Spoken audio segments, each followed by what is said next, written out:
Assalamualaikum warahmatullahi wabarakatuh. Bismillahirrahmanirrahim.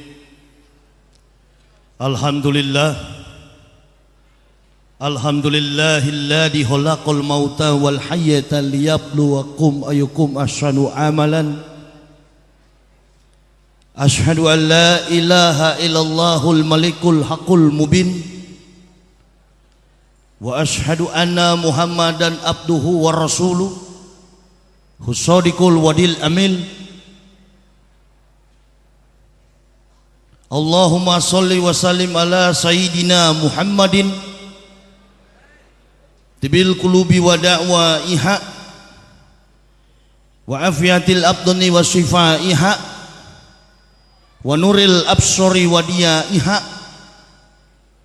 wa kutil arwahi wa gijaiha wa ala alihi wa sahbihi wa sallim. Amma ba'du, faya ibadallah ittaqullaha haqqa tuqatihi wa la tamutunna illa wa antum muslimun. Faqala lahu ta'ala fil kitabih a'udzu billahi minasy syaithanir rajim. Bismillahirrahmanirrahim. Wa idz qala Isa ibnu Maryam ya bani Israila inni rasulillahi ilaikum musaddiqan lima baina yadayya minat taurati wa sisra bi rasul yati min ba'di ismuhu Ahmad falama ja'ahum bil bainati qalu hisa sirrun mubin. Qul amanu billahi wa ma unsila ilaina wa ma unsila ila Ibrahima wa Ismaila wa Ishaq wa Yaqub wal asbati wa ma utiya Musa wa Isa wa ma utiya nabiyyun min rabbihim la nufariqu baina ahadin minhum wa nahnu lahum muslimun. Qul ya ayyuhal kitabi ta'alau ila kalimatin sawa'in bainana wa bainakum adalah buda ilallah wa la nusyrika bihi wala yatagiza baduna ba'dan.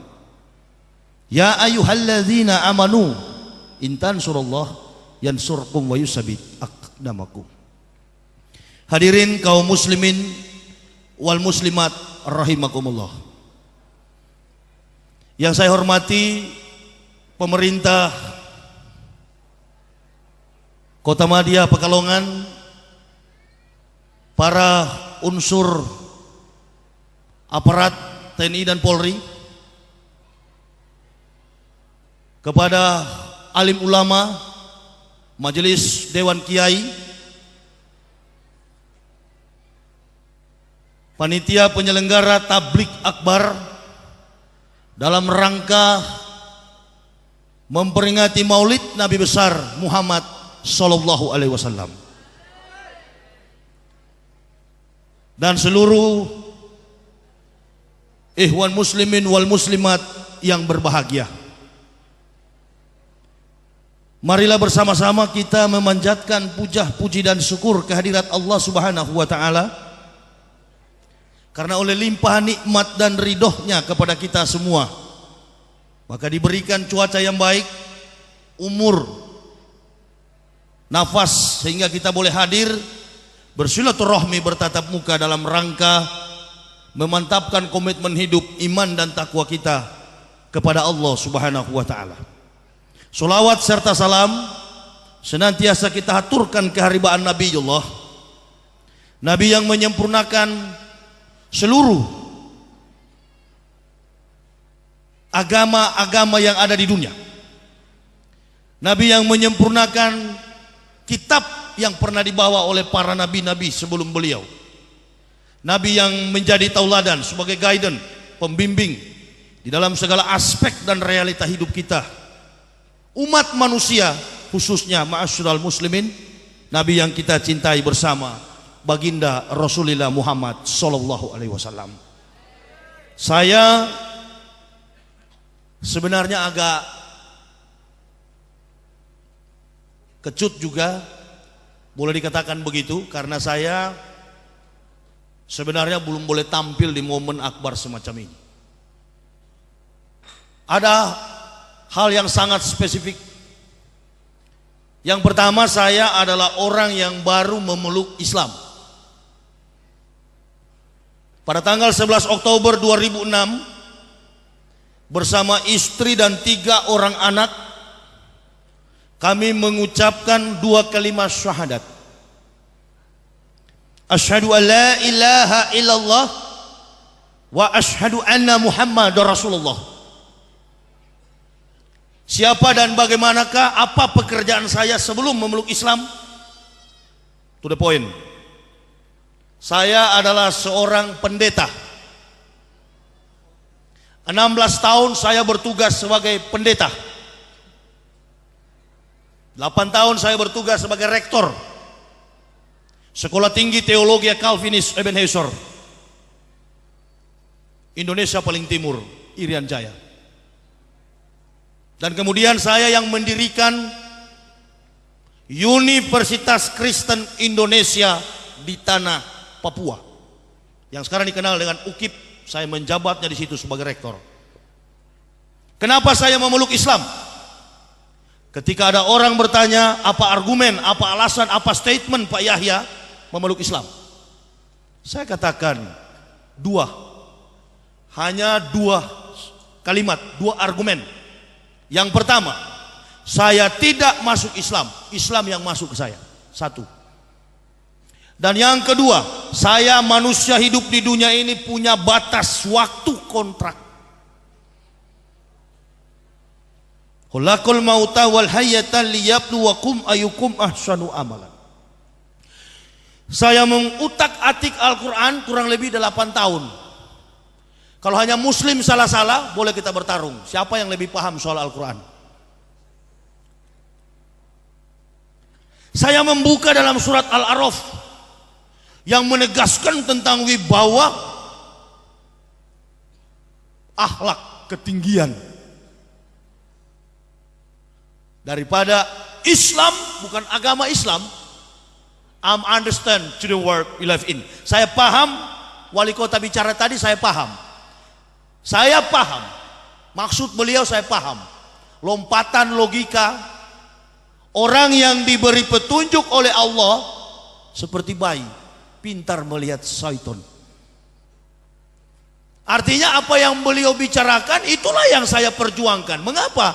Karena Islam itu merupakan mitra seperjalanan dengan pemerintah. Kalau orang paham Al-Quran, kalau orang berjuang atas nama Islam, bukan organisasi Islam, itu saya tidak peduli orang bilang dari mazhab apa. Saya mazhab Quran, mazhab hadis. Orang kunut, saya ikutan kunut. Karena kunut menurut para pemikir-pemikir Nadalatul Ulama, kunut adalah doa. Orang tidak kunut, saya juga tidak kunut. Mengapa? Karena tidak kunut tidak masuk neraka. Titik. Ada lagu dangdut bilang begini, cukup sekali aku merasakan kegagalan cinta. Jadi tidak mau kafir kedua kali, men. Cukup sekali. Islam, saya bukan mu'alaf, bukan. Kalau mu'alaf itu baru pada tingkat a, ba, ta, sa, ja, ha, ho, itu baru Iqra 1. Saya pelajari Islam 8 tahun baru masuk. Dan bukan melihat sikap orang Islam, bukan. Kalau saya hanya melihat sikap muslim, Allahu Akbar. Barangkali enggak Islam-Islam sampai hari ini. Saya pernah membaca riwayat Rasulullah.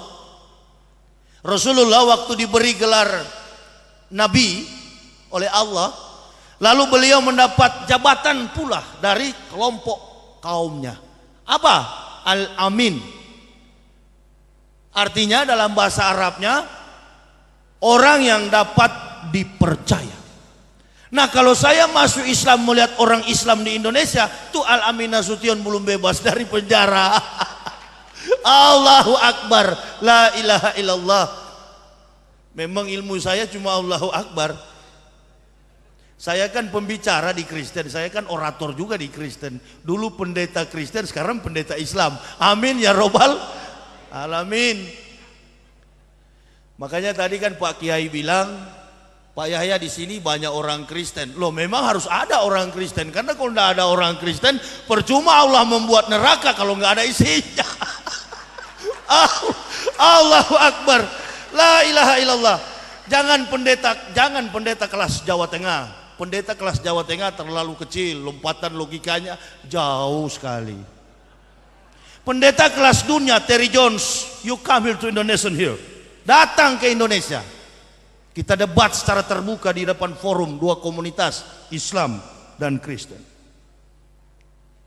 Qul amara rabbi bil qis wa aqimu wujuhakum inda kulli masjidil wad'uh muhlisina lahuddin kama ba'da akum ta'udu. Dan Tuhanku menyuruhku untuk menjalankan keadilan. Qis. Hadapkanlah muka wajah dirimu ketika sujud menyembah kepada Allah. Sebagaimana Dia telah menciptakan kamu, demikian kamu akan kembali kepadanya. Jadi yang akan kita bicarakan pada saat ini adalah tentang bukan agama. Di dalam momen HBI, Hari Besar Islam, ketika ada tausiah, ketika ada dakwah, tablik akbar, dakwah akbar, ceramah, berarti kita tidak bicara soal agama. Kita bicarakan tentang khalaqal mauta wal hayata liyabluwakum ayyukum ahsanu amalan. Hidup dan mati manusia itu bagaimana? Itu loh. Kebetulan momen ini adalah Maulud, atau dalam bahasa Indonesianya memperingati kelahiran, begitu. Sebelum Nabi Muhammad datang ke dalam dunia ini, nabi-nabi puluhan ribu tahun telah menginformasikan, termasuk di dalamnya Nabi Isa alaihissalam, bukan Yesus. Kita tidak bicara agama, kita bicara tentang kebenaran Islam. Tujuan dakwah saya cuma dua: umat Islam kokoh dalam akidahnya, orang Kristen masuk Islam. Tapi jangan semua, karena kalau semua sudah masuk, siapa yang di neraka, men? Kan begitu. Nggak boleh. Dia mau presiden, dia mau jenderal, dia mau apapun pangkatnya. Saya tidak pernah mundur sejengkal pun dalam dakwah Islam. Mengapa? Karena ini bukan perintah Kiai NU, bukan perintah Kiai Muhammadiyah. Yang saya jalankan adalah keadilan dari Allah Subhanahu wa ta'ala. Saya masuk Islam 11 Oktober tahun 2006. Sampai detik ini saya demi Allah, wallahu bikulli syai'in alim, tidak pernah istirahat keliling Indonesia bicara soal kebenaran Islam. Sebentar ini saya pulang untuk memenuhi jadwal besok malam Maulud di Bekasi. Dari Bekasi saya kembali ke Surabaya, happy wedding service. Bukan, itu undangan event organizer. Saya kan ustadz liar, bukan ustadz terhormat. Bekas kafir untuk apa dihormati? Allahu Akbar. Saya masuk Islam tidak cari popularitas, karena memang sudah terkenal sampai ke tingkat dunia.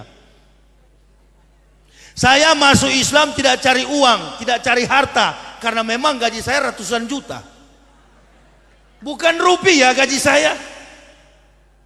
Gaji saya dari Jerman, from Stuttgart. Pusat gereja Protestan Jerman. Pusat gereja Katolik Roma. Pusat gereja Pantekosta The Bethelpin-Kastrok, Belanda. Saya orang Manado asli kafir, begitu. Tidak peduli. Ini yang namanya jihad. Ini yang disebut jihad. Bicara kebenaran, jangan pakai bela. Saya ceramah di mana-mana, saya katakan umat Islam jangan bela jihad saya, cukup doain.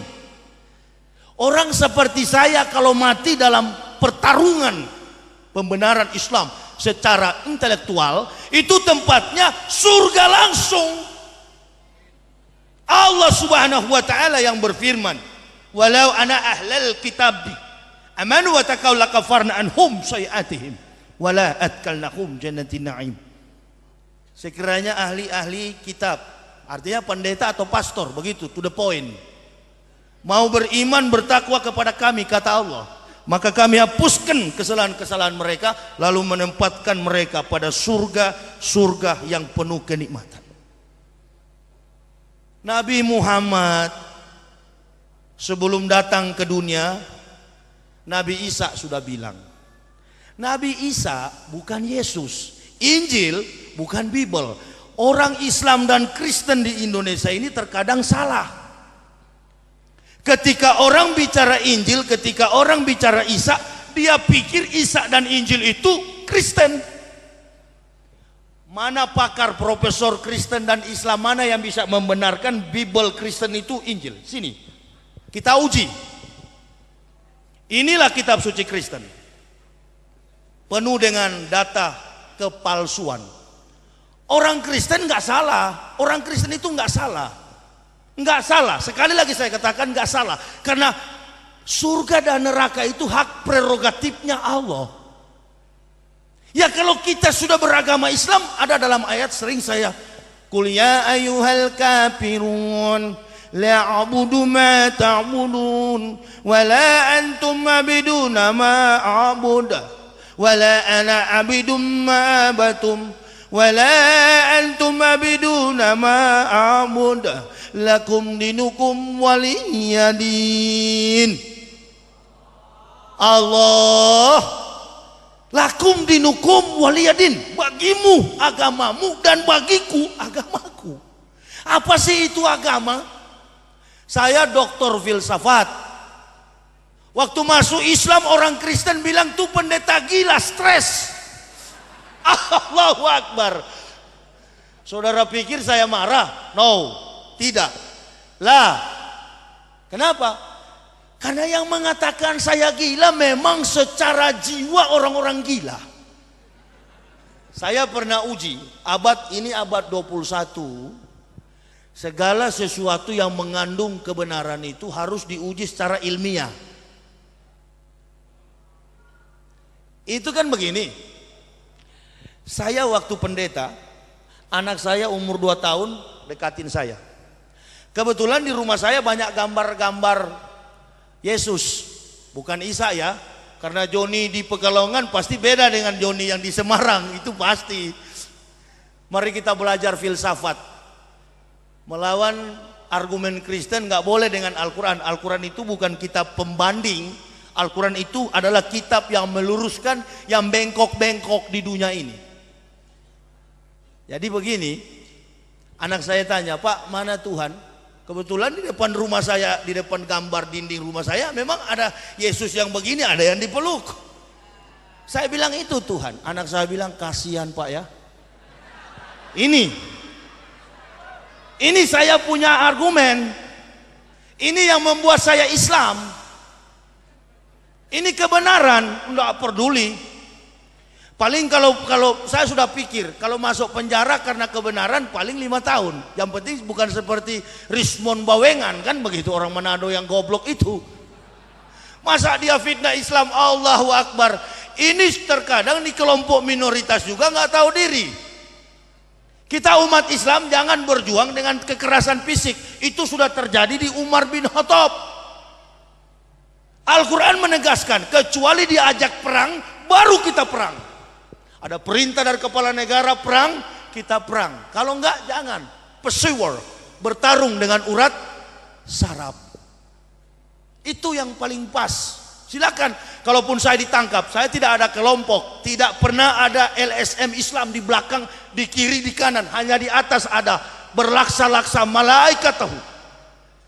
Allah Subhanahu wa taala telah mengutus pendamping, istri, anak, itu yang mendampingi saya. Silakan, saya dakwah di Manado, saya katakan di Manado, pendeta-pendeta di Manado ini masuk neraka semua. Tangkap saja. Kalau saya masuk penjara, di dalam penjara justru saya kuasai Al-Quran 30 juz, insya Allah. Dan kalau saya mati langsung surga. Enggak, tidak pernah memobilisasi orang untuk supaya melakukan anarkis. Saudara tahu, ketika umat Islam melakukan tindakan anarkisme, di situ keuntungan besar bagi kafirun. Saya mau kasih tahu. Al-Quran jelas sekali. La tazidana asyadana su'adawata lillazina amanu liyakhudha walazina asyraku. Yang paling keras permusuhannya dengan orang-orang beriman, Yahudi dan musyrik. Gini, supaya kita paham tentang Islam. Anggaplah kita orang dewasa yang sedang jalan di jalan raya, kemudian dilempar dengan kotoran oleh anak kecil. Saudara, saya yakin saudara tidak akan marah, apalagi yang melemparnya orang gila. Begitu kira-kira dalam sikap kita. Rasulullah pernah dilempar dengan batu sampai giginya patah. Dia tahu bahwa yang lempar dia kafir, dan beliau hanya mengangkat Allahu Akbar, ya Allah, ampunilah mereka, sebab mereka tidak tahu apa yang mereka perbuat. Nah, tapi dalam konsep dakwah begini, penceramah itu kan laksana dokter. Dokter datang pasien yang sakit flu, dokter bilang begini, kok kamu cuman flu datang ke saya, tuh sana warung, beli aja bodrek sebutir sembuh. Tapi kalau yang datang komplikasi jiwa, maka dosisnya harus tinggi. Begitu kira-kira. Nah, saya belajar, bukan masuk Islam dengar orang, enggak. Kasih. Saya masuk Islam bukan dengar orang. Makanya saya paling disiplin dalam hidup ini. Ada mu'alaf yang masuk Islam, saya tanya, masuk Islam kenapa antum? Oh, saya mimpi Pak Yahya. Mimpi apa itu? Mimpi ketemu Nabi Muhammad. Saya bilang, kalau ente masuk Islam mimpi, besok juga ada yang murtad dari masjid, ditanya pendeta, kenapa masuk Kristen? Mimpi Pak Pendeta. Mimpi apa? Ketemu Yesus. Artinya sama kuat. Kita bikin buku, saya bikin buku. Orang Kristen gak senang, ada dua alternatif. Tuntut saya secara hukum karena negara kita negara hukum, orang Islam jangan bela. Yang kedua, kalau gak mampu dengan hukum, cari pendeta di Indonesia ini yang paling jago, dianggap qualified oleh Kristen, bukan di masjid, bukan di gereja, di Istora Senayan Jakarta. Kita debat secara terbuka, hadirkan orang Kristen dan Islam. Itu.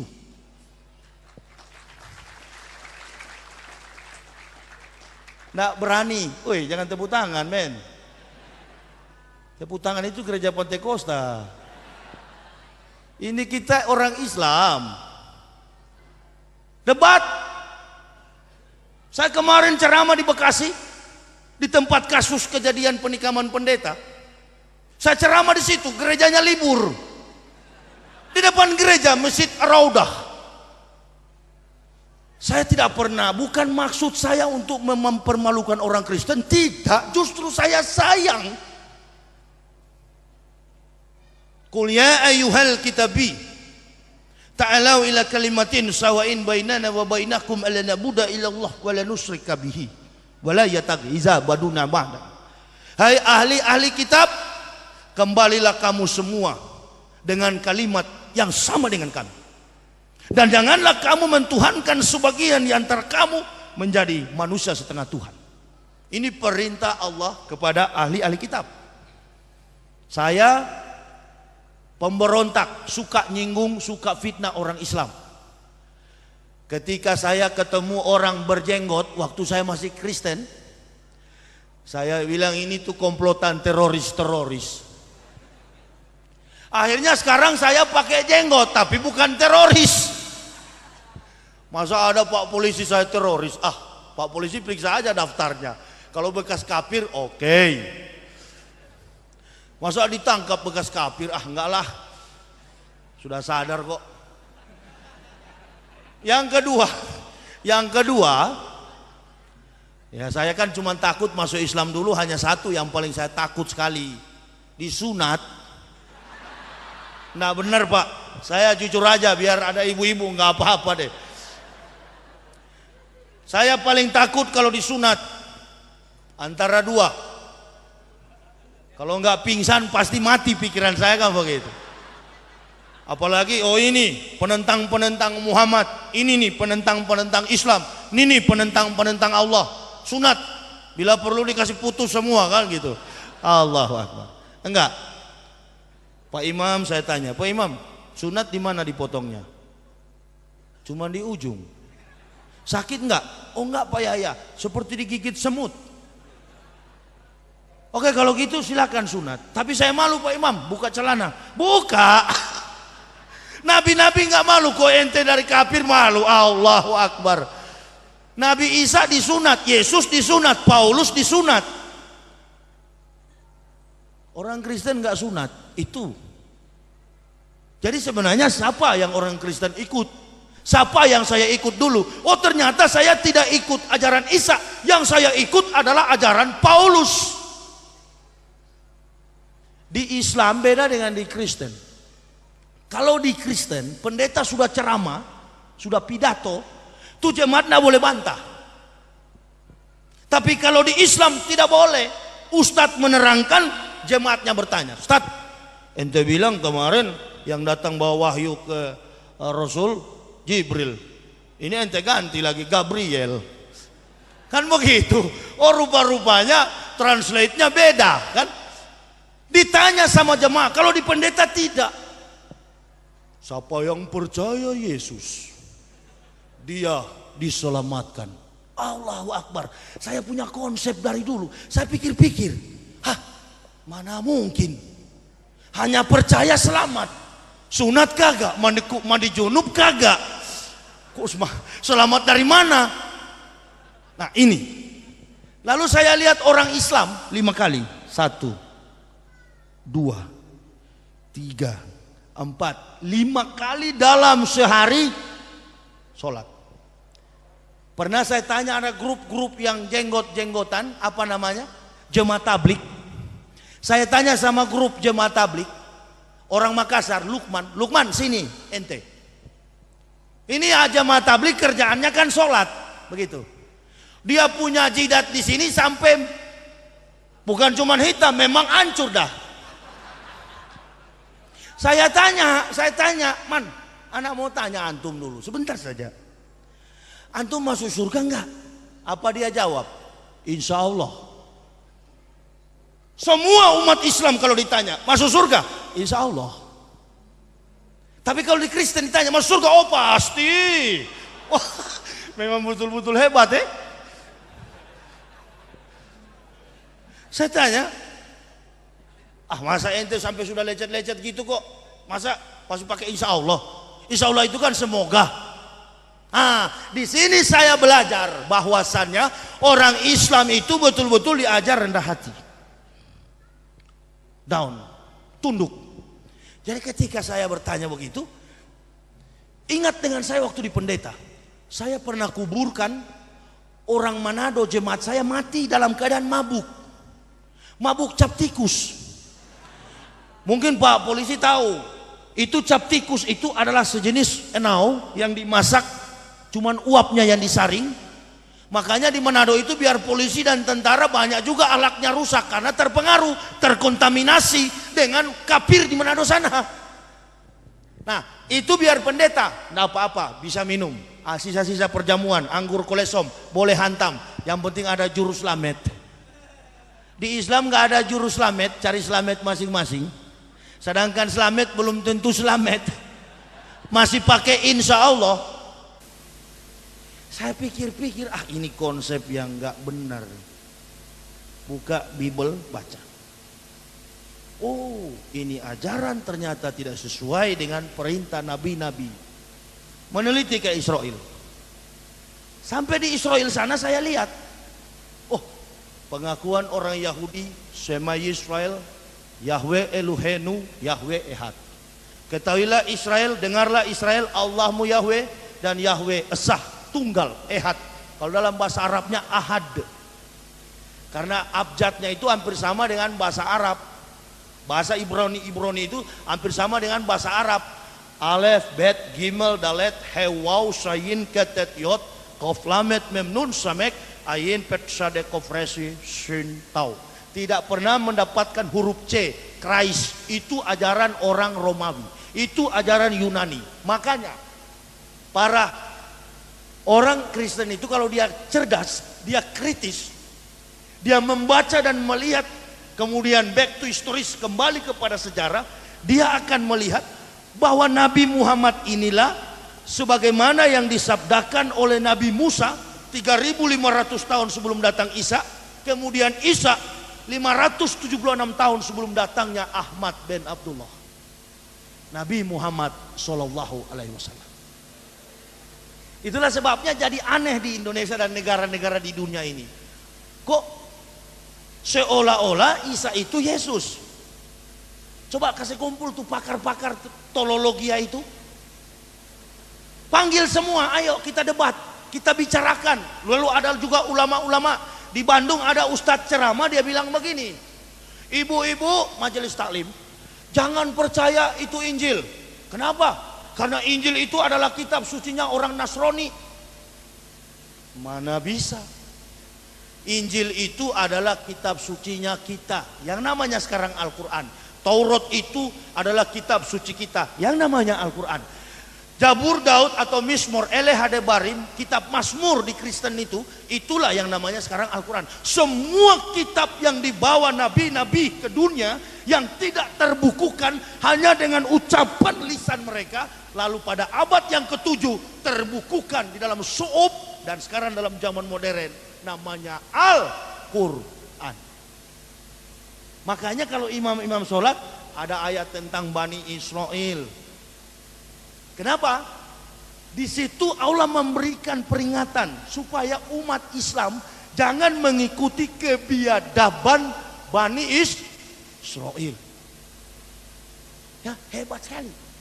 Makanya kalau orang bilang Hitler itu adalah si Dajjal, saya mengatakan Adolf Hitler itu adalah alat Tuhan.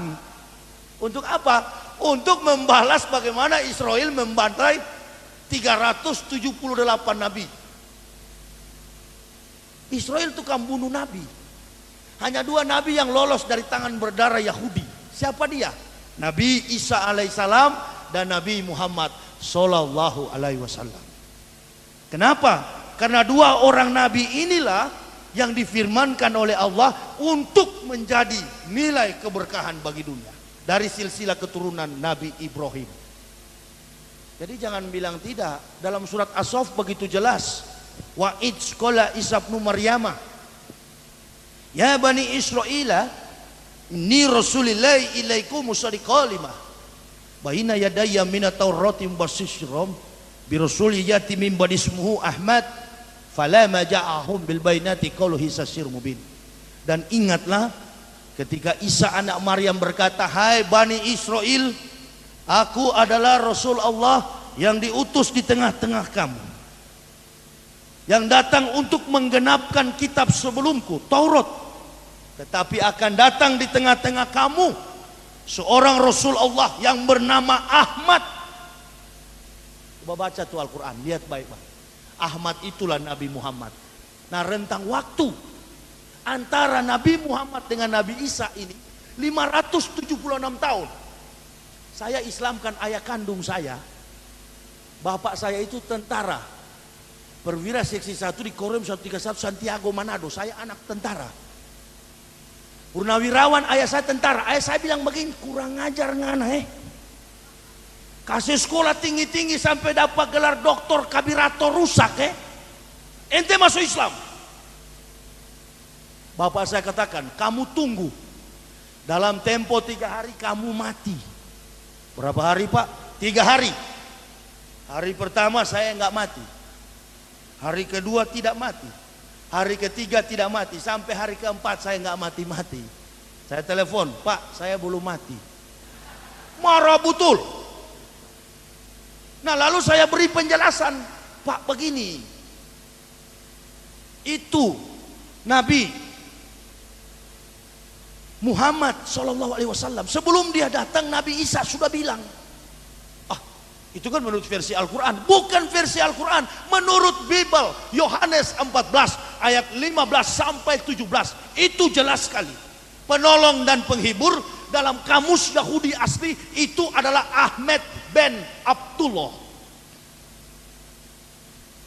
Makanya belajar bahasa Ibrani supaya nggak ditipu oleh Yahudi. Jangankan orang Kristen, Tuhan saja Yahudi tipu. Loh iya dong. Kita umat Islam ini menuntun supaya kembali kepada fitrah. Makanya saya bilang, saya ikhlas, jangankan regu tembak, tank lapis baja untuk tembak saya. Kuburan itu kan cuma transit. Kalau mati dalam perjuangan dakwah, Allahu Akbar. Nabi-nabi juga begitu. Nabi Yahya dipancung oleh Herodes.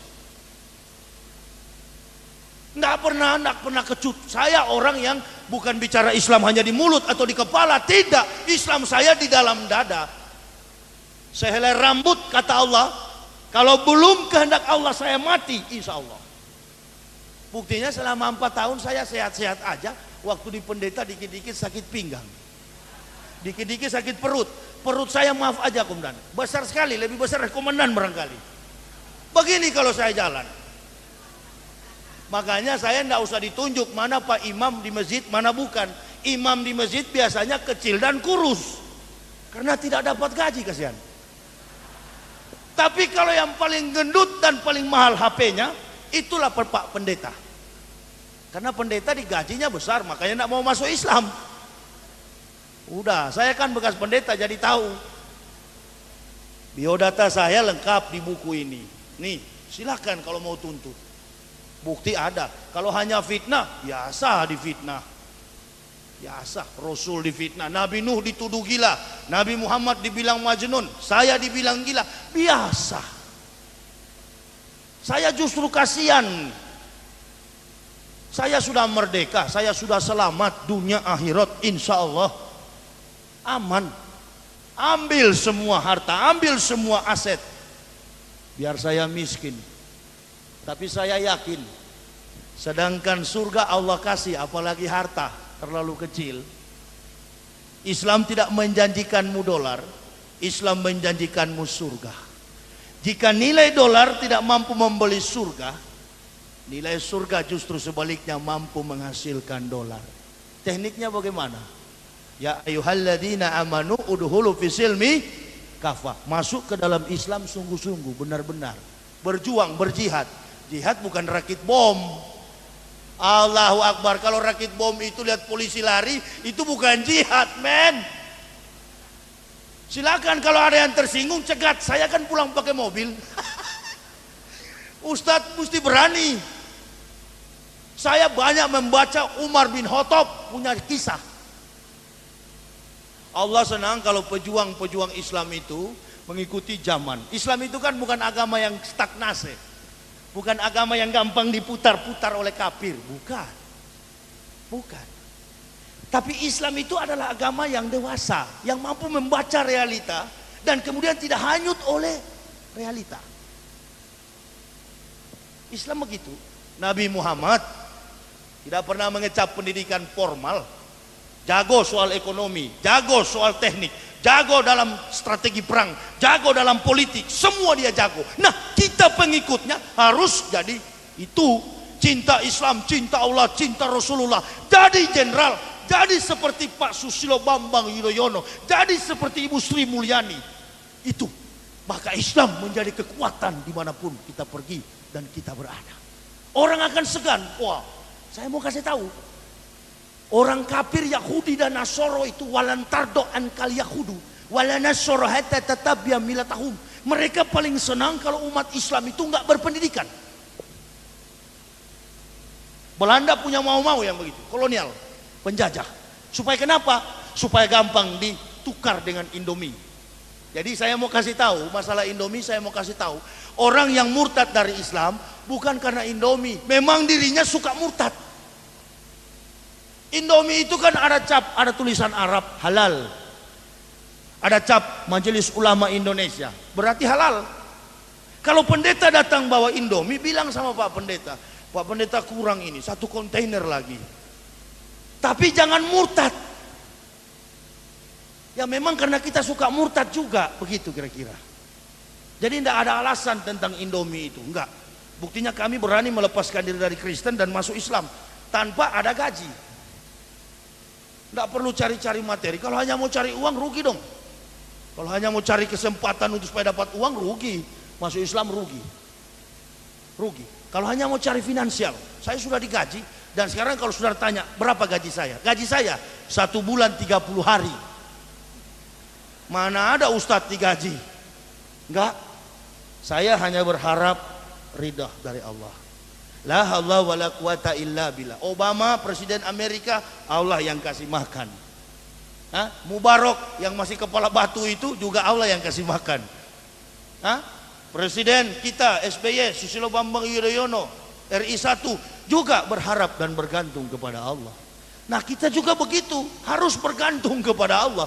Makanya saya tidak pernah khawatir dalam hidup ini. Hidup cuma sementara kok. Yang Allah nilai adalah amal soleh kita. Apa yang kita buat di dunia.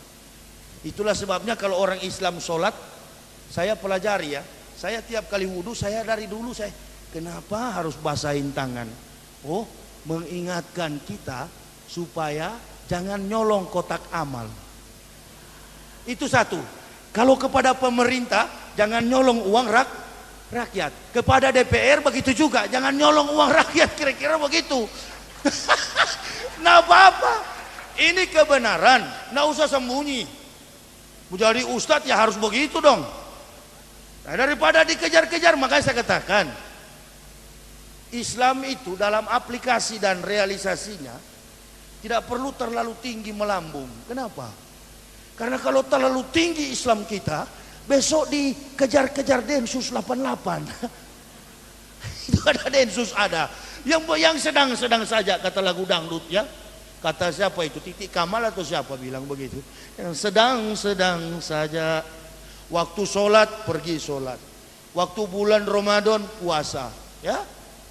Waktu bersedekah, sedekah. Ada rezeki dari Allah, pergi ke tanah suci. Belum sempat haji, umroh dulu.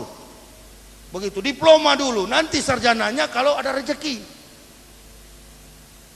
Tapi saya sampai hari ini juga berpikir, kok begitu banyak orang Islam di Makassar, di Kalimantan, di Jawa yang buta huruf, tapi bisa naik haji.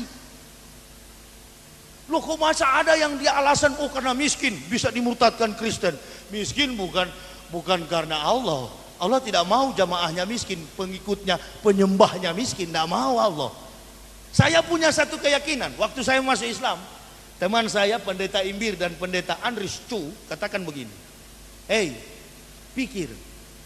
Pikir apa? Ente yang pikir. Kalau masuk Islam kamu dipecat, habis gajimu. Kamu masih muda ya. Pikir dulu, karena kamu terlalu banyak belajar filsafat, makanya kamu gila. Saya masuk Islam, saya katakan tidak. Saya harus masuk Islam. Kamu kalau masuk Islam pasti tidak punya gaji lagi. Dan jabatanmu pasti diambil orang. Oh silakan. Ada UKIP 5 tingkat di Sorong sana, itu saya yang dirikan. Saya tinggalkan orang lain yang pimpin sekarang. Jadi saya sarankan kepada kalau ada mu'alaf di sini, jangan masuk Islam tahun 80 sampai hari ini nggak hafal Al-Fatihah. Kalau kita masuk Islam, berikan wacana, berikan nuansa baru di dalam Islam, bahwa kita benar-benar mendapat petunjuk, bukan karena saya doktor, bukan, tapi karena saya disiplin, mau belajar. Mengapa orang lain boleh, saya nggak boleh? Makanya waktu saya masuk pesantren di Bandung, itu kiainya bilang begini, Pak Yahya, di sini kami segan menerima Bapak. Kenapa? Bapak kan S3. Woi, S3 saya itu bukan dari Madinah, itu S3 kafir. S3 filsafat. Saya bilang penerbit kenapa ditaruh-taruh doktor di situ? Nggak usah. Ditaruh ustadz lebih mulia. Amin ya robbal alamin. Tidak Pak, kita hargai Bapak. Iya, tapi bukan doktor dari Madinah itu. Baca Al-Quran saja saya masih kaku. Tidak Pak Kiai, saya mau belajar. Begini Pak Yahya, di sini ini anak umur 11 tahun. Enggak apa-apa. Kita mau belajar, enggak usah malu, enggak usah gengsi. Kalau mau bodoh terus ya gengsi aja. Tidak pernah malu saya tanggalkan. Pendeta-pendeta yang masuk Islam di dalam surat Al-Maidah 83 sampai 84 begitu jelas. Wala tajidana aqrabahum mawaddatan lil ladzina amanu allazina qalu inna nasara. Jalika bi anna minhum qizizina wa ruhbana wa anahum la yastaghfirun, dan tidak menyombongkan diri. Wa idza zami'u ma unsila ila rasuli tarayunahum tafidu minad dam mimma arafu minal haq yaquluna rabbana amana faktubna ma'as syahidin. Mereka tidak menyombongkan diri, dan lihatlah mata mereka mencucurkan air mata dan mengakui kerasulan Muhammad. Waktu Nabi Muhammad dapat wahyu, pada waktu itu belum ada kiai, belum ada ustadz, baru satu muslim. Calon Islam baru satu, muslim baru satu, Nabi Muhammad. Belum ada kiai pada waktu itu. Datanglah Siti Khotijah mengatakan kepada Rasulullah, mari pergi ke paman kita. Siapa pamanmu? Pendeta Waroka bin Nawfal. Pendeta Waroka membuka kitab Taurat Musa, membuka Injil Isa, membuka Zabur Daud, dan mendapatkan inilah Ahmad, Nabi Muhammad yang kami tunggu-tunggu, yang telah dinubuatkan, dirisalahkan puluhan ribu tahun oleh seluruh nabi-nabiullah. Langsung dikatakan oleh pendeta Waroka bin Nawfal, inilah nabi yang kami tunggu. Sudah, saya sudah cukup sampai di sini, biar dicabut nyawa saya oleh Tuhanku. Aku sudah melihat nabi yang terakhir, dan belum terhapus di kitab Perjanjian Lama Kristen. Di buku saya jelas sekali, semua tentang Nabi Muhammad, mengungkap kebenaran Rasulullah. Profesor-profesor di Manado, bekas mantan dosen saya, mengatakan begini, ya, kamu kalau sudah masuk Islam, tolong jangan dibongkar-bongkar rahasia gereja. Astagfirullahaladzim. Saya bilang justru saya mau bongkar, karena saya tidak ada urusan dengan orang Islam dan orang Kristen. Tidak ada urusan teken kontrak saya dengan Allah. Saya memang dari keluarga memang keras, disiplin dan kritis. Kalau saya anggap itu benar, saya akan pertahankan sampai masuk liang kubur. Di Madura saya pernah diundang di Belega, Sampang sana. Dari Sampang masuk pasar, masuk dalam sekali. Waktu itu acara haulan. Nah, di situ ada banyak kubur. Ada salah satu teman ustadz bilang begini, Pak Yahya, apa? Ente pergi ke kubur itu, ente bilang sama kiainya, Pak Kiai minta berkah. Itu kiai besar yang mati. Allahu Akbar. Saya bilang, bukankah minta sama Allah? Enggak apa-apa, minta sama Pak Kiai supaya kamu jadi kiai besar. Saya bilang enggak mau, sedangkan Yesus saya sudah tolak. Bahaya sampean. Bilang sama saya, bisa bahaya sampean. Oh, tidak bisa. Sampai sekarang imanku hanya kepada Allah. Tidak mau saya ikuti selain daripada Al-Quran dan hadis. Itu prinsip. Saya tidak pernah mencari-cari muka. Saya suka yang namanya kebenaran, saya angkat. To revive the truth, to bury the patient. Mengangkat kebenaran dan menguburkan segala yang tidak benar. Pertarungan ini nilainya nanti mati.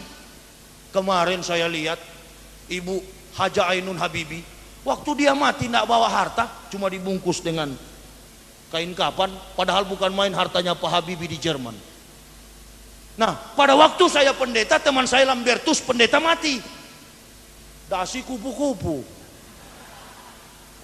jas All England, sepatu pentofel mengkilat. Pokoknya ditotalin deh, dari ujung rambut sampai kaki 27 juta. Begitu dikuburkan, ya sudah, itu kan akan sama dengan muslim-muslim KTP mampir dulu, dansa dengan malaikat maut di neraka sana. Itu makanya pakai jas. Saya biar saja lahir telanjang, mati dibungkus kapan, yang penting masuk surga. Jadi kalau orang tanya kenapa masuk Islam, ya karena mau masuk surga. Hidup cuma sementara kok. Apanya?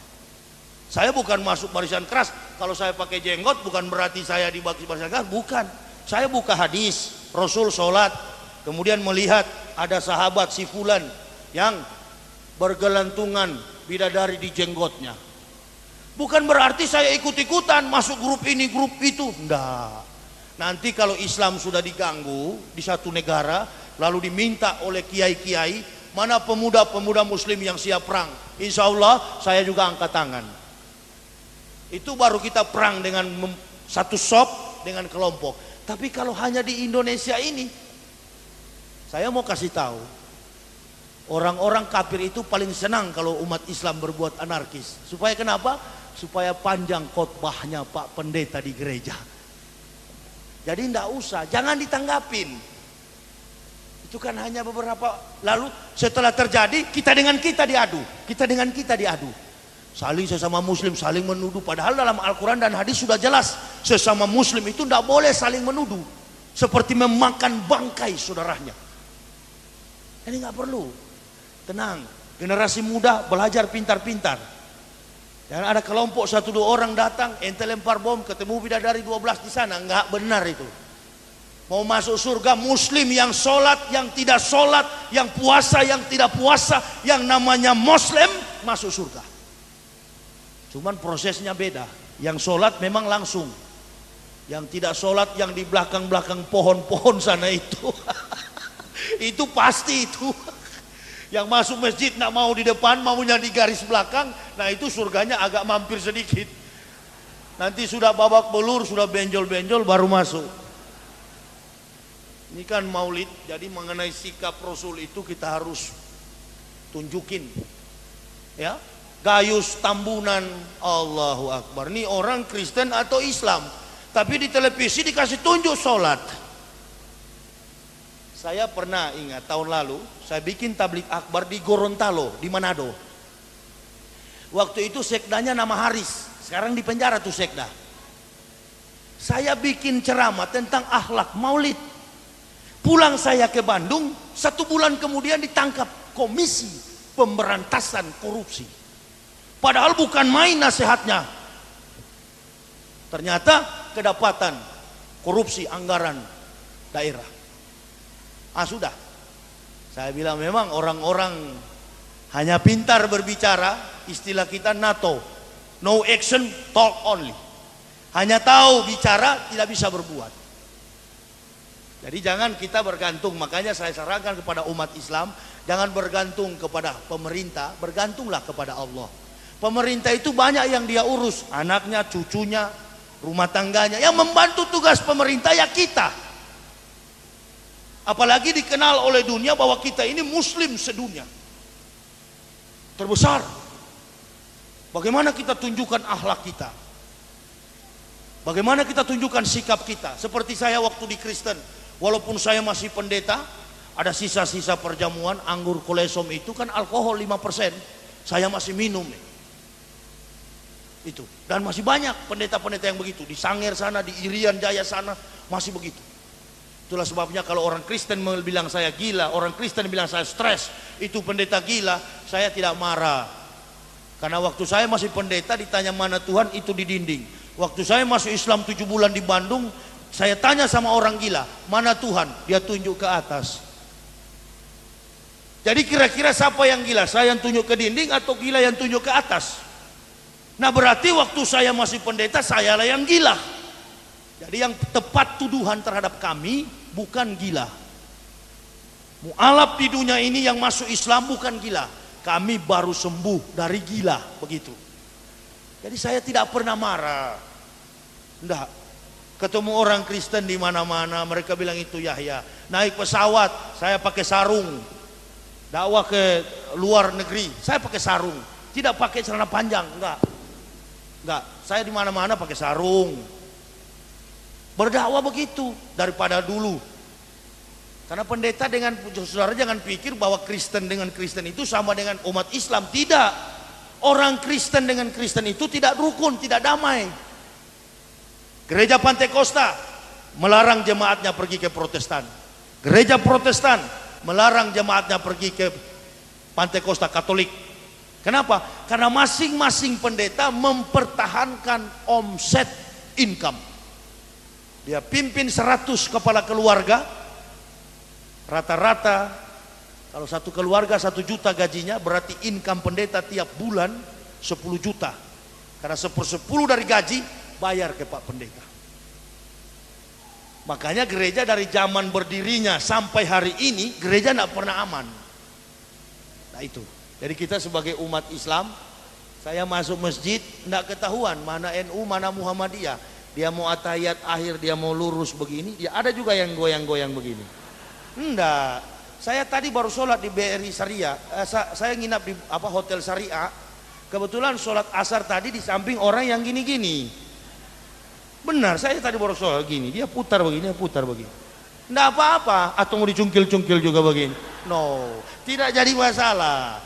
Yang bahaya di Islam ini itu justru itu. Sudah ada Al-Quran, sudah ada hadis, ditambah-tambah. Ditambah-tambah, jangan ditambah-tambah. Al-Quran sudah cukup sebagai ilmu ketauhidan, dan hadis yang diturunkan diajarkan oleh Rasulullah, hadis yang sahih sudah tepat sebagai penentu akhlak dalam kita menjalankan syariat Islam. Jadi nggak usah lagi ada kitab ini kitab itu, jangan. Ikuti pemerintah. Orang kunut kita kunut, orang nggak kunut tetap aja nggak kunut, nggak apa-apa. Yusuf Kala bilang cepat selesai, lebih cepat lebih bagus, kan begitu. Cuman berkahnya memang kurang, itu aja. Iya pasti itu, insya Allah. Ya, jadi saya dalam hal ini bukan NU, bukan Muhammadiyah. Saya adalah orang Islam. Dan saya berjuang berdakwah, tidak ada urusan dengan manusia, urusan saya dengan Allah Subhanahu wa Ta'ala. Mungkin Bapak kenal komisaris polisi di Polda, Husein, Kompol Husein. Pernah ngundang saya Pak ceramah di Polda Jatim.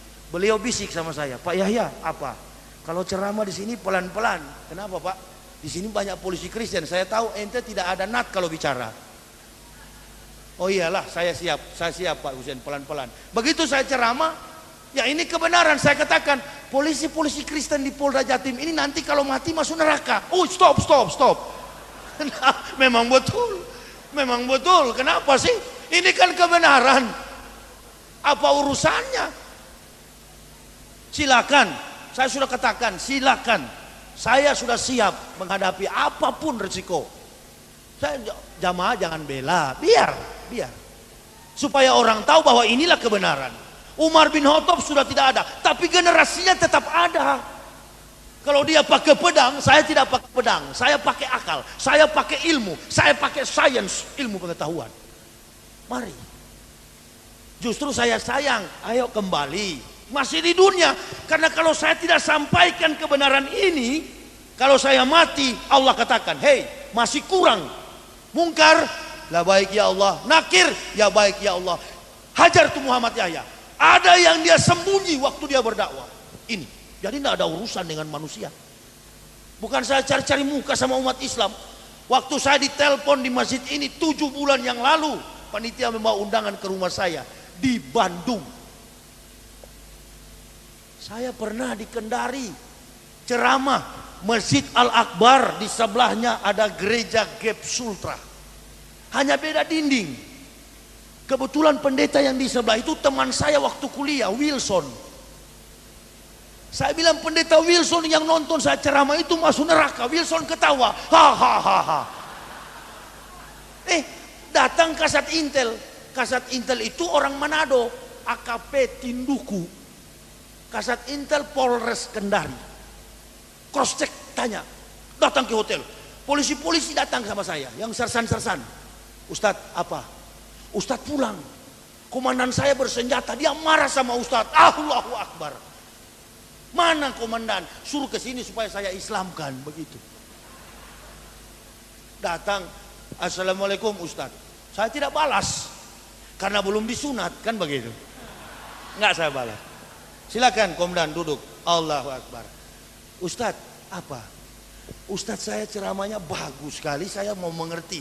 Tapi Ustadz bilang pendeta saya masuk neraka, itu yang membuat saya tidak senang. Itu maksud Ustadz apa? Begini, jangankan pendeta bapak, sedangkan bapak biar jenderal 100 bintang juga neraka. Saudara tidak tahu bahwa saya justru sayang. Pangkat jabatan kita di dunia ini hanya sementara, ketika mati habis semuanya. Dan ulama-ulama yang menyembunyikan kebenaran itu akan disiksa di dalam kubur. Ada ayatnya. Kalau tahu sampaikan, jangan sembunyi-sembunyi. Rasul dalam rakaat yang pertama, Rasul sholat. Bismillahirrahmanirrahim. Alhamdulillahi Rabbil Alamin. Ar-Rahmanir Rahim Maliki Yaumiddin. Iyyaka na'budu wa iyyaka nasta'in. Ihdinas siratal mustaqim. Siratal ladzina an'amta 'alaihim ghairil maghdubi 'alaihim waladdallin.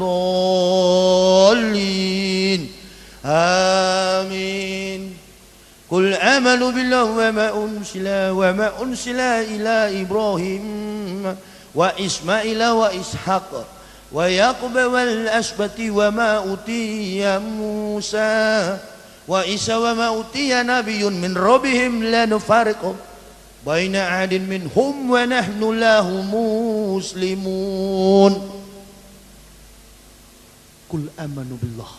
Hai orang beriman, katakanlah kami beriman kepada Allah, wa ma unsila ila Ibrahim, dan apa yang diturunkan Allah kepada Ibrahim, wa Ismaila, dan kepada Ismail, wa Ishak, dan kepada Ishak, wa Yakub, dan kepada Yakub, wa ma utiya Musa, dan apa yang diturunkan Allah kepada Musa, wa Isa wa ma utiya Nabiyun, dan apa yang diturunkan Allah kepada Isa, Injil. Taurat Musa, Isa, Injil. Ma utiya Musa wa Isa wa ma utiya nabiyyun min rabbihim la nufariqu baina ahadin minhum wa nahnu lahu muslimun. Dan nabi-nabi dari Tuhan mereka, kamilah orang-orang yang berserah, kamilah Muslim. Jelas bahwa orang Islam percaya kepada Injil. Makanya nabi yang ke-24 adalah Nabi Isa alaihissalam. Sebenarnya yang pantas tersinggung bukanlah orang Kristen, harusnya orang Islam. Kenapa? Karena Nabi kita, Nabi Isa. Saya mau kasih gambaran. Ada orang kulit hitam, rambut keriting, hidungnya besar, kulitnya seperti salon ini, hitamnya. Tidak. Datang kepada Bapak Ibu, saudara-saudaraku dan mengaku, saya orang Cina. Saudara percaya nggak dia orang Cina? Tidak mungkin. Nah, begini. Yang kedua, dari Arab Saudi sampai di Pekalongan, masuk ke rumah-rumah Islam, tidak ada foto Nabi Muhammad. Kenapa? Karena di zaman Rasulullah belum ada tukang foto. Kenapa belum ada tukang foto? Karena zamannya masih kuno. Nah, kalau zaman Rasul masih kuno, bagaimana mungkin dengan Nabi Isa yang 576 tahun sebelum Muhammad ada fotonya? Jawab. Jawab itu semua pendeta saya sudah tanya. Apa dia bilang? Kami tetap beriman.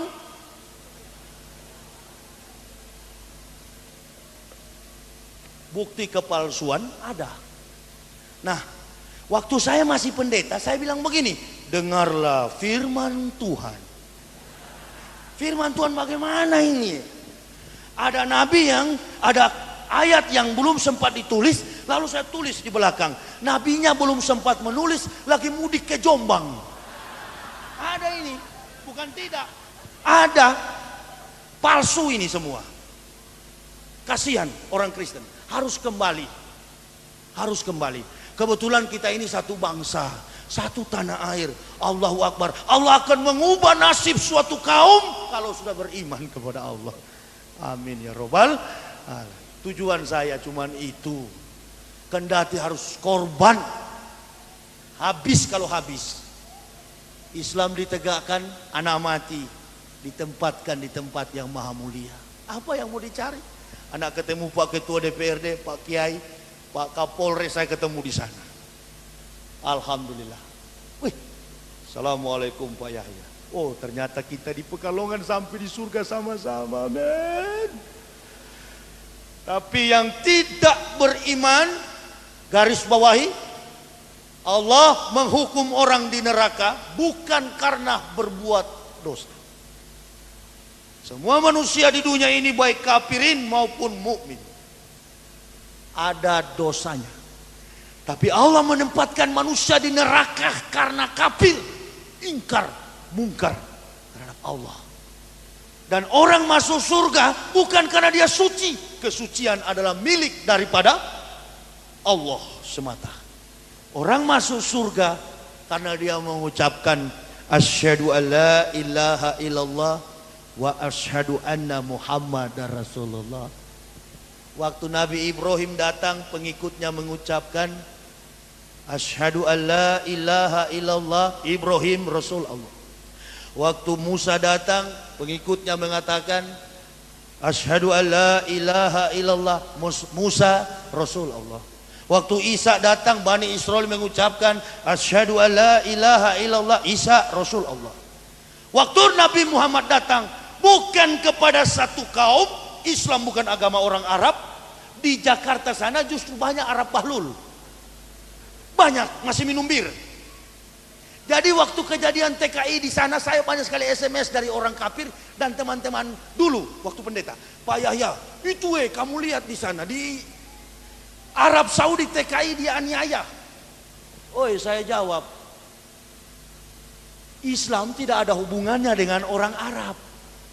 Islam itu adalah kesucian dari Allah yang kebetulan turun di tanah Arab. Nabi yang menerima kebenaran itu adalah kewarganegaraannya Arab. Andaikan turun di Pulau Jawa, maka Al-Quran dipakai dengan bahasa Jawa. Tidak rasional tuduhan Anda. Dan kalau begitu, di negara-negara manapun banyak yang terjadi. Bahkan lebih daripada penganiayaan di Arab. Tapi ketahuilah, yang melakukan itu adalah manusia. Semua orang berdosa. Nah, makanya saya mau sarankan bapak-bapak, makanya kerja. Jangan suruh istri pergi ke Arab. Bukan perintah Islam itu. Itu karena ente pemalas. Imali dunia karena kata Yesus abadan wa malaki rotika karena kata mutugodan.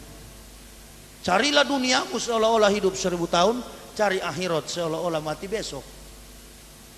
Gampang kok dapat harta itu. Saya sendiri waktu masuk Islam jual-jual plastik begitu. Dari gaji puluhan juta, tapi saya tidak pernah mengeluh. Waktu sholat, jam sholat saya sholat. Karena saya tahu dengan kita menjalankan sholat, di situ mendapatkan banyak inspirasi, ketenangan jiwa. Disitulah kesempatan kita memohon, ya Allah, saya mau ujian. Ya Allah, saya mau kenaikan pangkat, UKP, usul kenaikan pangkat. Ya Allah, saya mau menangani masyarakat, terlalu banyak aspirasi yang mendesak. Ya Allah, saya akan pergi studi banding. Bukankah saya adalah umatmu ya Allah yang beriman kepada, melimpahkanlah kekuatanmu ya Allah. Hamba sesungguhnya tidak mampu. La haula wala quwata illa billah. Lalu sikap robah. Silaturahmi al-rizqon. Bersilaturahmi dengan sama muslim. Berbaik-baikan dengan sama muslim. Insya Allah pasti harta itu akan datang dengan tidak kita duga. Tidak kita tahu. Datang dengan sendiri. Saya sudah alamin. Ada mualaf datang ke rumah saya, marga Sembiring, orang Batak. Ini rumahnya Pak Yahya. Betul. Pak, saya mualaf seperti Bapak. Oh, kenapa ente bilang anak mualaf? Saya bukan mualaf, saya sudah ulama. Saya bilang begitu. Masalahnya dia datang sama saya ini sudah dengan kopor. Inilah terkadang orang anggap mualaf-mualaf itu orang-orang yang hanya sembarang-sembarang. Datang masuk ke rumah saya coba. Sebegitu saya. Kalau ada mualaf saya coba. Kenapa? Karena saya masuk Islam jam 11 siang. Sebelum asar sudah masuk di memori saya itu Al-Fatihah. Bahkan saya ketemu penjual ikan 3 kali. Tidak menyebutkan namanya. Kecerdasannya minta ampun. Begitu saya disunat, dicari penjual ikan itu, tidak ketemu sampai hari ini. Saya tidak usah terlalu banyak masuk ke dalam, tapi dengan beliau ada satu ayat yang sampai saat ini dalam tempo 4 menit saya hafal tuh ayat. Inna anzalnahu fi lailatul qadar wa ma adraka ma lailatul qadar. Lailatul qadar khairan min alf syahr. Tanazzalul malaikatu wa ruh bi izni rabbihim min kulli amr. Salamun hiya hatta matla'il fajr. Hilang beliau. Istri saya ada di mobil. Dia sempat berapa kali usir. Saya heran, bajunya compang-camping, tapi parfumnya seperti pohon zaitun. Saya pernah cium Pak Kiai. Imam Yahudi pakai minyak zaitun itu saya pernah cium. Orang penjual ikan itu pakai. Dan sampai hari ini masih dengan saya. Saya yang tadinya penyakit gini-gini waktu pendeta. Parkinson. Saya belajar filsafat. Masuk Islam sembuh. Sehat sampai sekarang. Tidak pernah ada sakit. Berkendaraan keliling Indonesia. Kemarin saya baru pulang dari Lampung jam 8 malam. Tadi malam jam 1 tiba di sini. Keliling Indonesia.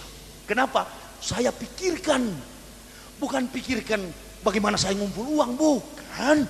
Tanyalah panitia. Begitu mereka telepon sama saya bilang jangan repot dengan saya. Saya punya majikan. Allah Subhanahu wa Ta'ala. Saya bukan cari-cari popularitas. Saya berusaha. Terus terang. Saya jual buku karena tidak dilarang di dalam Islam. Ini kemampuan, ini ilmu, tapi isi di dalamnya jangan diukur dengan nilai uang. Sudah banyak, sudah ribuan orang Kristen di Indonesia yang sudah saya Islamkan. Tanya, Nabi Muhammad tidak ada foto, kok Yesus ada foto. Itu foto siapa? Foto siapa? Oh, ternyata fotonya artis Hollywood yang bermain pada film The Passion of the Christ, penderitaan Kristus. Artis William Steve. Tidak mungkin, pikir baik-baik, tidak mungkin itu Nabi Isa.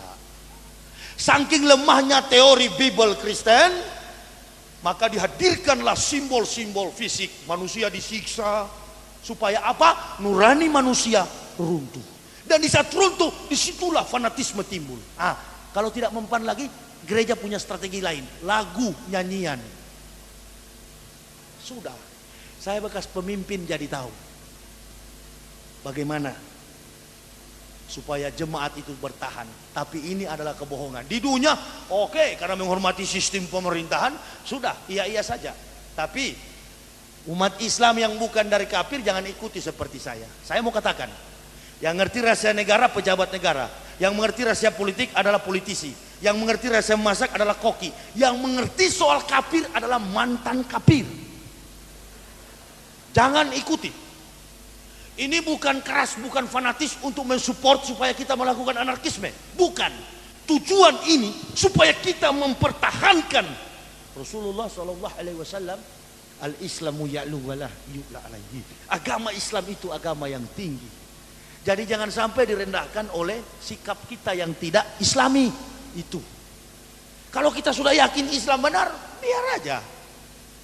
Percaya sama saya, Islam mudah disalahkan. Kenapa? Kenapa? Karena kelemahan-kelemahan Muslim KTP. Tadi baru saya gunting rambut di Kapsalon situ, saya naik beca, ada tukang beca pipis nggak tanpa cebok. Tanya becak saya, hei mas berhenti dulu. Balik, itu siapa? Dia agamanya apa? Sama-sama pak Islam. Sini. Hei, Islam punya aturan main. Jangan pipis sembarangan. Ente kalau mau pipis harus cebok. Kenapa saya katakan begitu? Kami orang yang bergerak front terdepan, berjuang atas nama Islam.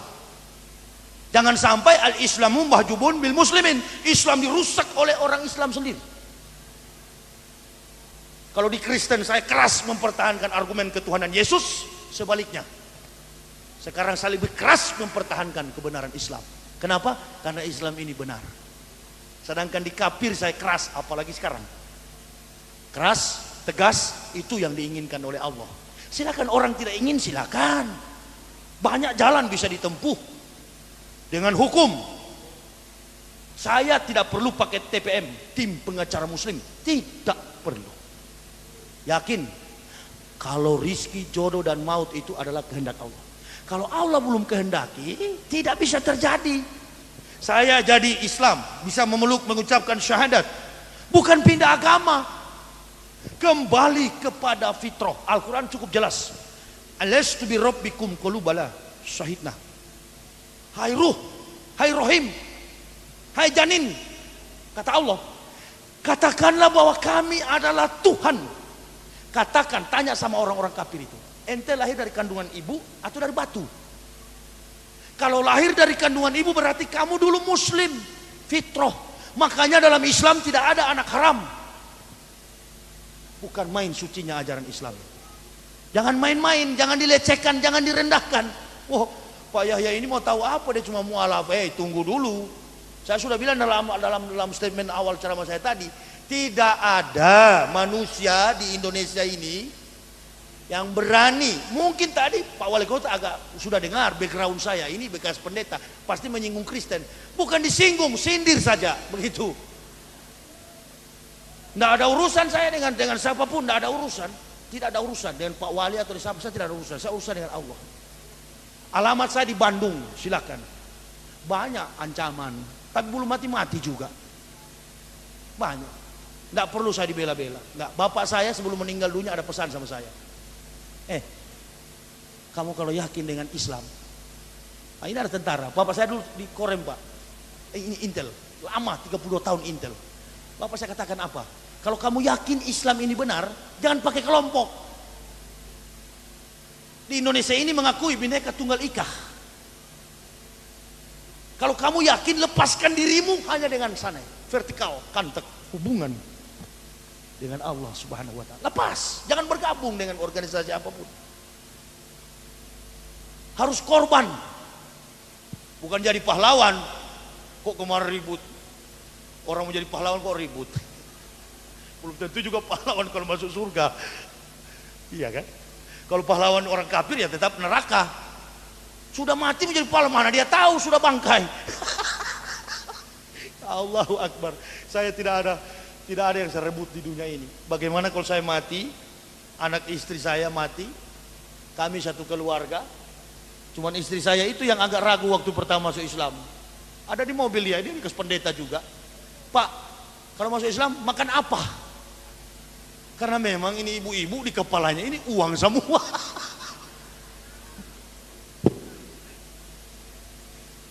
Bu, itu ada istri saya di mobil sana. Pertama dia ragu. Begitu kami di Jakarta susah, istri saya bilang apa sama saya? Apa saya bilang? Pikir dulu. Diserang saya. Karena dia takut, Bu, dia takut miskin. Dari tahun 98 saya sudah mau bersyahadat, nggak bisa karena belum diberi petunjuk. Ketika Allah memberi petunjuk, amin, semua jadi gelap. Saya masuk Islam. Harta saya hanya kain sarung 12 dan baju koko 6 biji. Saya berjanji di hadapan Allah, saya akan syiar Islam sampai akhir hidup saya.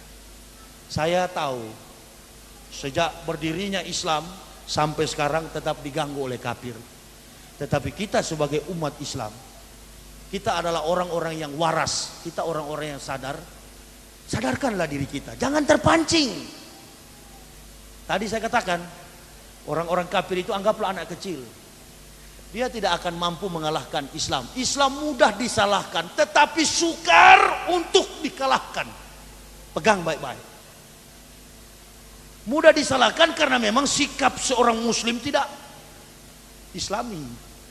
Coba perhatikan yang tadi saya katakan, pipis di jalan tanpa cebok. Itu hanyalah berlaku bagi orang-orang yang bukan Islam, yang belum bertobat, yang belum bersyahadat. Itu Islam masuk WC ada ayatnya, mau sholat ada ayatnya, mau apa saja, bahkan mau tidur dengan istri ada ayatnya, mandi junub ada, dipelajari. Itulah sebabnya saya di UIN Malang kemarin waktu saya bikin tausiah di sana dan seminar, saya katakan bedah buku, saya katakan di UIN Malang, Islam itu agama para profesor. Jadi kalau orang lemah dan tidak bisa mengamalkan Islam secara sempurna, secara kafah, karena dia tidak mengerti isi Al-Quran, begitu. Lalu datang sempalan-sempalan yang mengaku Nabi, Ahmad Musadek. Itu siapa lagi yang di Jombang tuh pakai batu ajaib? Siapa itu namanya? Ponari. Digesek-gesek, ibu-ibu perhatikan baik-baik. Digesek-gesek begini di ingus. Baru dia celup di dalam air. Itu bukan sembuh, Bu. Justru tambah lumpuh. Tidak usah percaya dengan nabi-nabi kecuali nabi satu yang terakhir. Nabi Muhammad Sallallahu Alaihi Wasallam. Dan itu bukan hanya di Al-Quran, di kitab suci Kristen pun banyak sekali ayatnya. Kalau saya mengungkapkan semuanya terlalu panjang, waktu tidak cukup. Lagi pula saya harus berangkat malam ini karena besok malam saya jadwal di Jakarta. Ini jam 12, 7 jam ke sana. Mungkin besok siang baru saya tiba di Bandung. Insya Allah. Saya hanya mohon kepada jamaah, doain saya. Kalau belum mati tahun 2012 saya akan pergi ke Madinah University. Saya akan belajar banyak tentang Al-Quran. Insya Allah. Doain supaya saya bisa studi dengan baik. Dan mudah-mudahan tidak keras seperti ini lagi kalau pulang dari sana. Ya namanya masih panas begitu kalau mobil masih baru. Maklumin saja. Bahasa saya juga, saya bukan ahli bahasa. Bahasa saya bahasa Al-Quran. Apa yang Al-Quran bilang saya sampaikan. Kebetulan masih banyak orang di Indonesia ini yang sembunyi-sembunyi. Iya, pakai bahasa-bahasa ilmiah yang membuat jamaah keruh, tidak paham. Nah saya biar saya jadi korban, saya yang terus terang bicara. Ini Al-Quran bilang. Makanya masjid kan pakai toa. Gereja nggak pakai toa. Apa bedanya? Karena di masjid supaya Al-Quran itu untuk seluruh manusia. Hayya ayunas. Ya ayuhaynas. Ya seluruh manusia. Jadi agama apapun dengar begitu. Kalau gereja nggak pakai toa karena di dalam memang omong kosong. Nah, dari pendeta sampaikan ke majelis, majelis ke jemaat, jemaat tinggal gini-gini. Amin. Biar ke neraka amin terus. Di Islam nggak boleh. Di Islam ustadz habis menerangkan ditanya, begitu. Makanya saya ada bawa buku, maksudnya buku ini. Silakan, ada yang mau kritisi silakan. Nomor telepon rumah saya ada yang mau ajak debat juga, atau ada yang mau aniaya silakan. Tunggu, saya mau pulang ini, jemput aja di jalan. Jangan harap saya akan takut kepada makhluk di dunia ini. Tidak. Di Manado saya mayoritas Kristen, saya ceramah begitu. Dan memang benar di antara Gorontalo Manado saya dicegat. Dicegat oleh 7 orang. Oke. Pukul mobil Taruna saya, hancur. Nggak apa-apa, saya tidak pernah bilang untuk panggil jamaah Islam. Ayo kita ke Rom cari. No, jangan. Sudah begitu risiko berdakwah. Jadilah sikap sebagaimana Nabi. Sudah. Kalau habis ya berarti kehendak Allah di situ. Yahya, kamu mati seperti Nabi Yahya dipancung oleh Herodes. Ya sudah mati. Kenapa? Tidak apa-apa. Bukan jadi pahlawan. Tidak ada pahlawan iman. Pahlawan iman itu cuma Rasulullah yang kita peringati saat ini. Kita hanya mencari nilai bagaimana kalau mati surganya langsung itu aja. Tidak usah mampir-mampir sini, mampir kanan, nggak perlu. Karena kalau mati kan langsung ditanya sama Kar. Lah baik ya Allah. Itu Muhammad Yahya mati. Muhammad Yahya mana ya Allah? Muhammad Yahya Waloni. Yang mana itu? Yang mantan kafir. Bagaimana ya Allah? Berapa pukulan? Jangan dipukul. Tempatkanlah dia di surga yang 10 kali lipat daripada dunia. Mengapa ya Allah? Karena di dunia dia itu memperjuangkan Islam. Besok lagi ada yang mati. Siapa ya Allah? Muhammad Nazril Ilham Aril Peter Pan.